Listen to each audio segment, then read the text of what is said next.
Oh, well, Pat, many factors have both hindered and aided various organisations in controlling and trying to cure the disease. For instance, a great deal of the world is connected through a single party, the United Nations, or the UN. A global UN appeal for $1 billion was put in place in a bid to raise funds for the Ebola effort.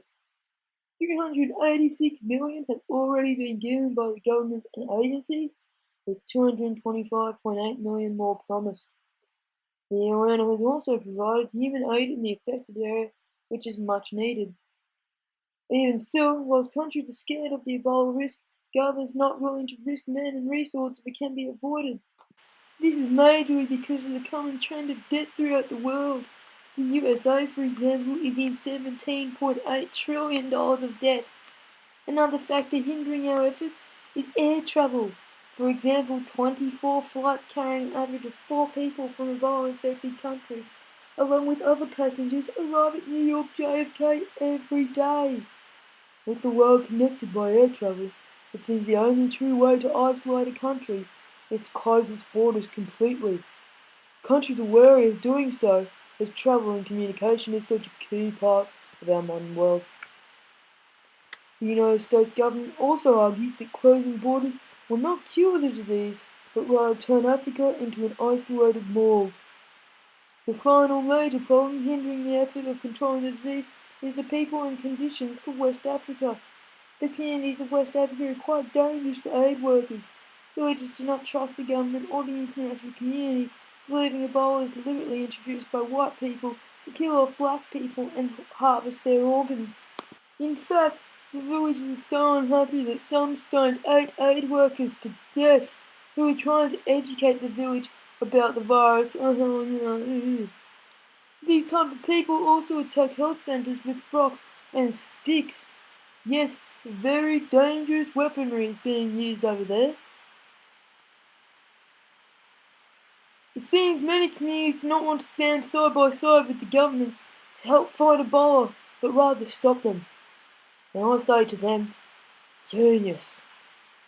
Furthermore, a vast majority of the population live in unsanitary conditions, whether it be in the cities or in the villages.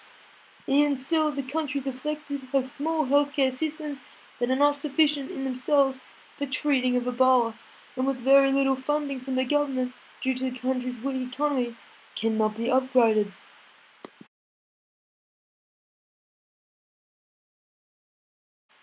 Oh, well, Pat, up until a week ago, I would have strongly suggested the closing of our borders to those countries that are greatly affected, although it seems the government stole that idea.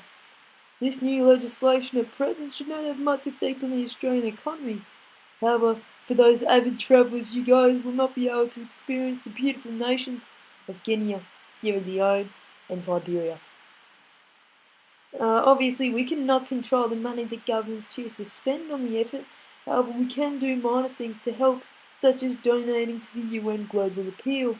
Every dollar counts. With the limited resources we have as a country relative to the United States, I believe the greatest way for Australia to aid on the effort would be for the government to introduce an Ebola tax. Yes, another dreaded tax to raise funds to assist other countries such as the US or the UK.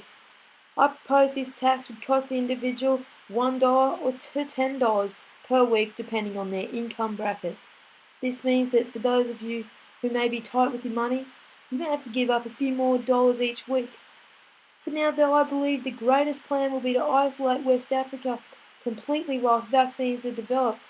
Aid should still be sent to the affected nations, although controlling the spread and development of vaccines should be of the highest priority. Thanks, Pad. That's all I really have to say today. Yeah.